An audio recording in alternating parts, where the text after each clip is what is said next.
So I want to give you a little bit of background, then I ask my question. So, my mother and I, we've been beefing for years. When I was a kid, she used to abuse the crap out of me. I mean, she abused me. She abused my dad. She abused a lot of us. My dad, I love my dad to death. He did a lot of good for us. He put food on the table, clothes on the back. But I had a conversation I've had several conversations with my sister. And our impression of the man is very different. My impression of him is that, he always strove to be righteous. And even though he was flawed, he still did the best that he could. Right. There were several glaring mistakes that he made. My sister views him as being not only a coward, but she also views him as being a very, not righteous man, pretty much the opposite of everything he ever claimed to represent. And I feel like that's one of the main reasons why our house is a mess. But I still couldn't get over the fact that even though he could have made a difference in the way that my mother treated me, How did your mother treat you? How did she treat you? I wish you were dead and shot up in the street. Came after me with a knife one time. Your mother did? Yeah, she came at me with a knife one time. And did your father get on her about that? Nah, he got scared. Are you serious? Yeah. It was years ago. What had happened was I got tired. I stepped out of line and I talked back to her. That's not stepping out of line. You're supposed to be able to talk back to your parents. You're just not supposed to hate them. Well, pretty much, we didn't go anywhere. We were originally refugees from Trina, and refugees from where? Trina. Oh, okay. Houston. We didn't have a lot of money. But even before then, I wasn't going anywhere, and I really wasn't going anywhere after the fact. So all I had was my video games, and I used to play video games all the time. I didn't have no adventure to tune into when I was a kid. So her and we had gotten into an argument because she wanted to take my games away, and I was like, I said, I'm not doing a damn thing you say. 14, testosterone, and just being disobedient and just being disrespectful. But, she was saying, I wanted to go to a boarding school. We get into this huge argument. And, I pretty much told her the truth, which was so shocking because I didn't expect that to come out of my mouth. You're mad because you're trying to live your life through us, and we don't want you to live your life through us. We want to live our own life. And your life is over because you're old, you're over the hill, and you're angry. And you have to deal with that and live with that every day. And you're pissed off because I want to do my own thing, and you never got to do all your own thing, and now you're angry about it. So I told her that. She freaks out and just has it. I've never seen her. She just let out the screech, goes in the kitchen, grabs a knife. Well, the thing is, my dad was cooking food in the kitchen. And the thing was, she goes in he sees this argument. He doesn't step in and say or do anything. He sees her go in the kitchen, grab a knife, and comes after me with it. He just freaks out and drops the chicken and just freezes. Which I can't see myself as a man doing something like that. Me either, man. That's amazing. Yeah, I can't see myself doing something like that. And then she comes at me with a knife, and I'm so used to seeing him, because she would do the same with him. I'm so used to seeing him run away that my thing was I freaked out and I ran away. But I tripped and fell, and I wasn't able to get away. So she comes over me. She stands over me with a knife in her hand. I guess the mission was accomplished because she wanted to scare the shit out of me. And I wonder what would have happened had I not ran. Had I run into her instead? But stuff like that. And that wasn't the first time she did it, There was another time she did as well. There was another time, she used to wish all the time. She used to tell me multiple years. She used to wish what now? Say that again? She used to wish what? That I was dead and shot up in the street. Amazing. She's told me several times. She used to accuse me of being gay, all kinds of things. And I'd say the biggest thing, though, that really hurt was that, my thing was as a kid, I always wanted to be able to protect my mom. And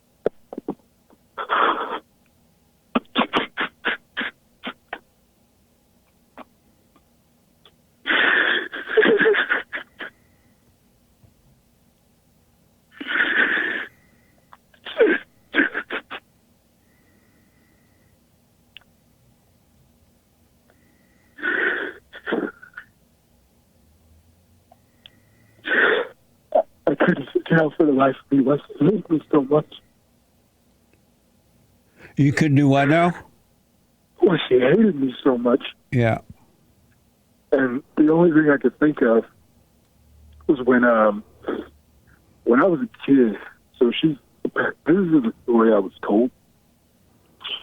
when I was a kid, she had me she was in prison because she tried to attack my father. She caught my father sleeping around when they were dating, whatever. My father was a CAD, some player type POS, and she tried to kill him and succeeded, but she was stopped and she got thrown in jail. Well, she had me in jail. I got taken away from her and my father.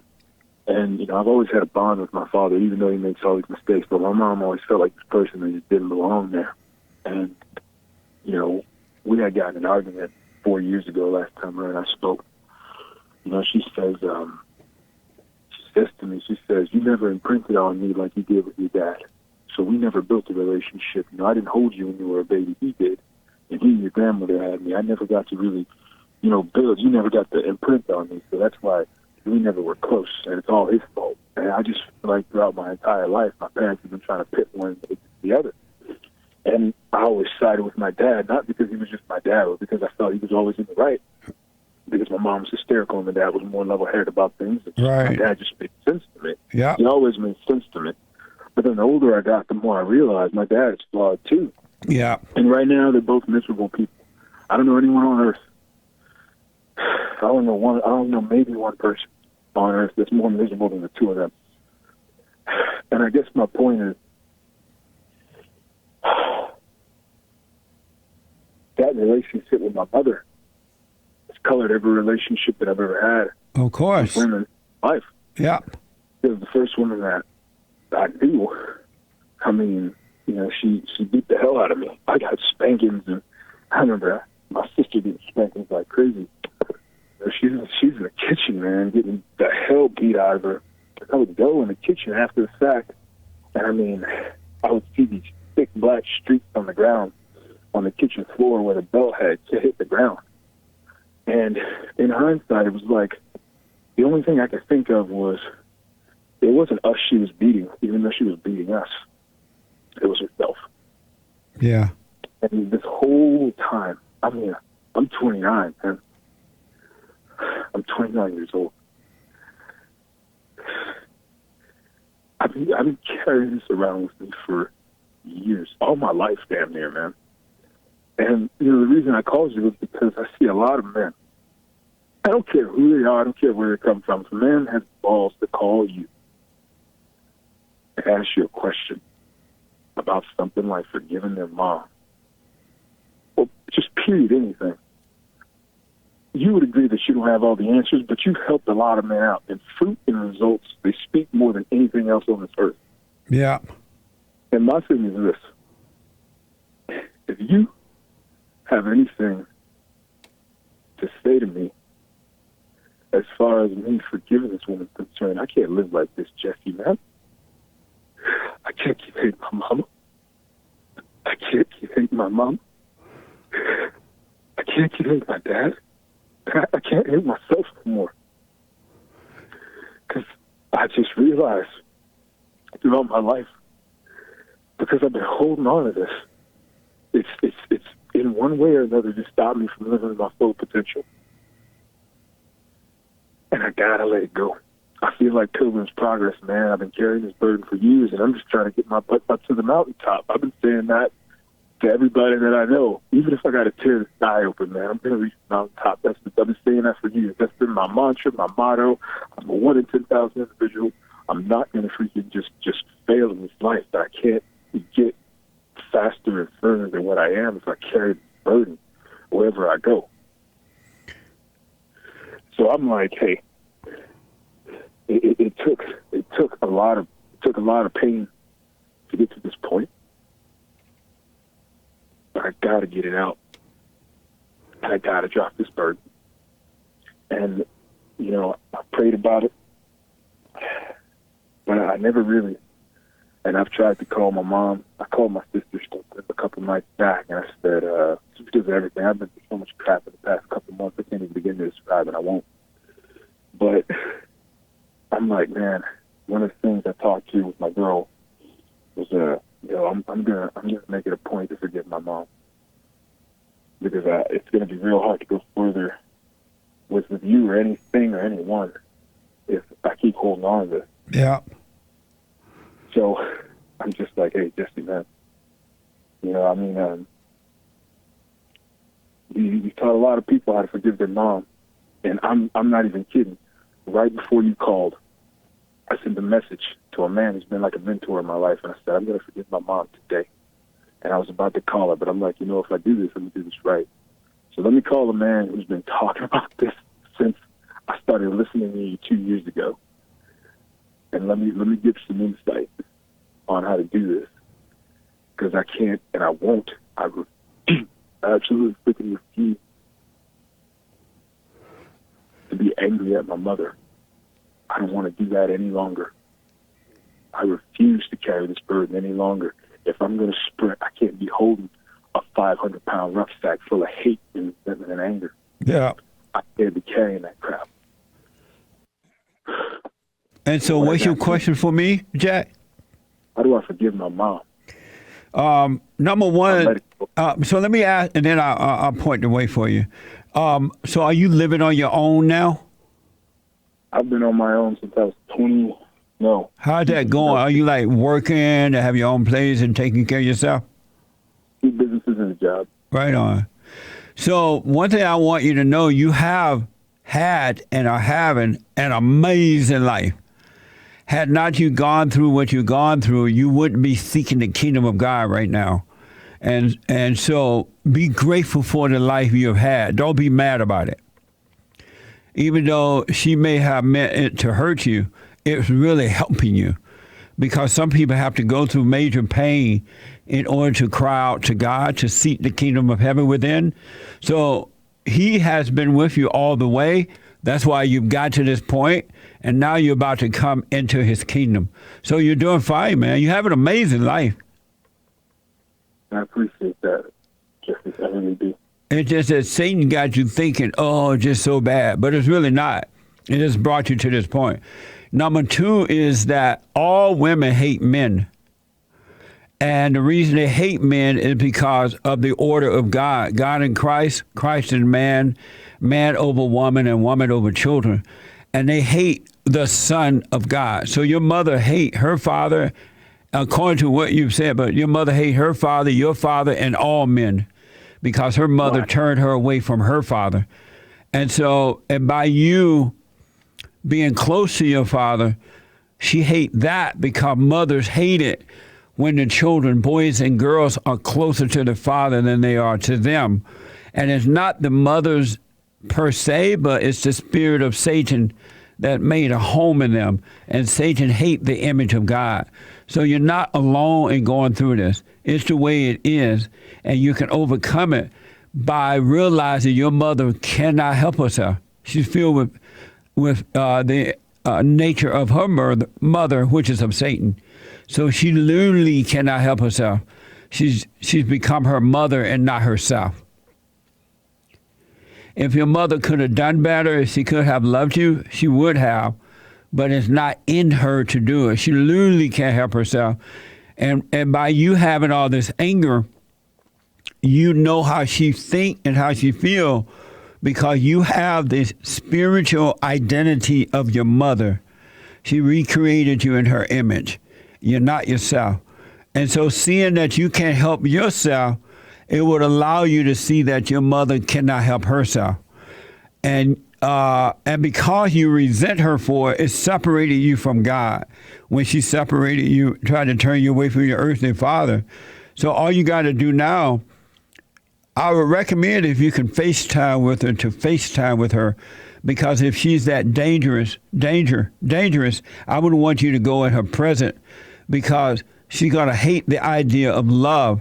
And by you forgiving her, you're really showing her love. But you're also setting yourself free from her and allowing God to draw you back into the kingdom of heaven. And it's just going to be an amazing life. All that anger, the spirit of your mother will be taken away from you. Your mind will be renewed, and you will have an amazing life. That's all I want. Yeah, you gotta tell her, you gotta see for yourself that she's definitely wrong, she's definitely evil, but you're wrong for hating evil, because you become like what you hate. So you need to forgive her. Don't apologize for anything, but forgive her. I'm sorry for hating you, Mom, because I realize now you cannot help yourself. You're filled with hatred, and you can't help it. And I'm sorry for hating you for it. That's all you need to say to her, unless God give you more words to say.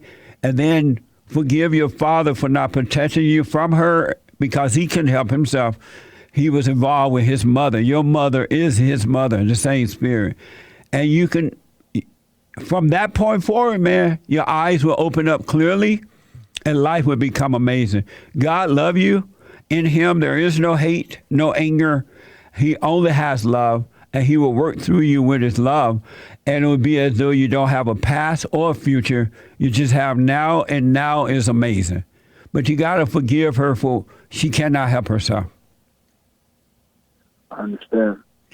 And that doesn't mean you got to hang out with her. You don't have to go visit her. You don't have to do for her. Just don't hate her. So when you do get married, and if you get married, you will start a new generation. A generation of love instead of a generation of hate. That's all I want. Yeah. Right now in my life, that's all I want. I want to get married. I want to have, can you believe it? I want to have 8 kids, man. I must be crazy. That's beautiful.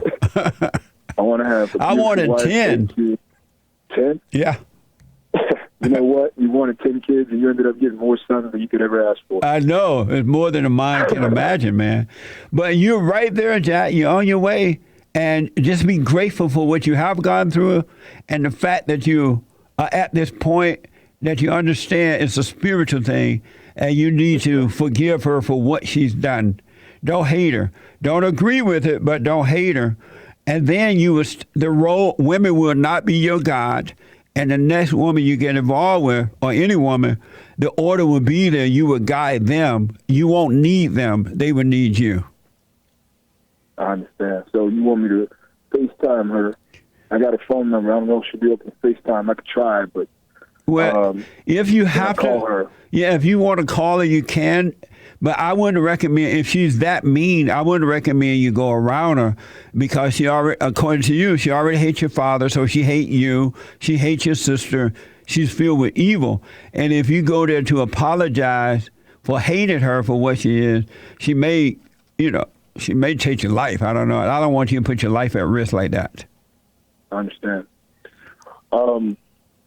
Just one more quick So thing. if you can't FaceTime with her, call her and just say, hey, I'm sorry for hating you for the way you are. I realize now you cannot help yourself, and I become like you. I have no peace. So I understand how you feel, and I'm sorry for hating you.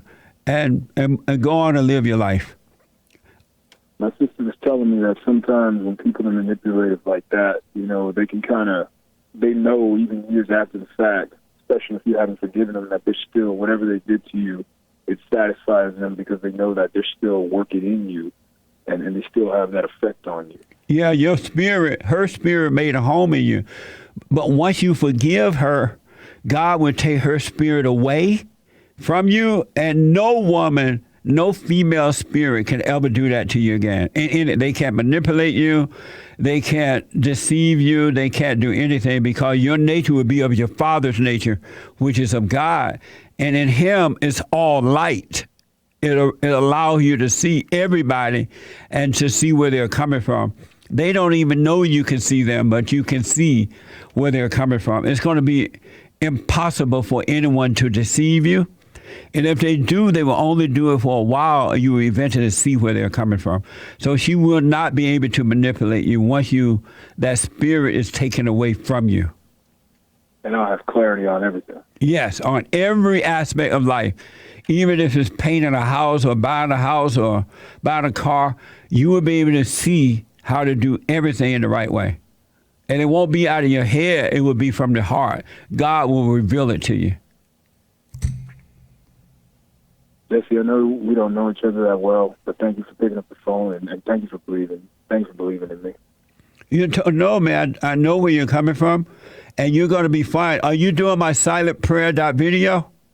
No, but I'm about to start. Yeah, start. I made that decision before I picked up the phone. Yeah, start today and do it every day, every night. And I'm telling you, God will separate you from the darkness of your imagination, and you will be able to see. Every thought is a lie. The ones that build you up, the ones that build you, tear you down, the ones that it's crazy. But you will have control over that. Those thoughts will not be able to control you. They will be taken away from you. Silentprayer.video? Yeah, silentprayer.video. Thank you very much, Jesse. I'm going to be all right. And no matter what the thoughts tell you about calling her or not to call her, what she's going to say, have a wait and see attitude. Don't believe any thoughts about anything, not about you or anyone else. Always have a wait and see attitude about everything. It's going to blow your mind, Jack. You have not seen, you're on your way to living now, man. I feel like that. Your girlfriend, you have a girlfriend right now, right? We split. But, I still care about her. You say you split? Yeah, she's doing her thing, and I'm just building my future, man. Good.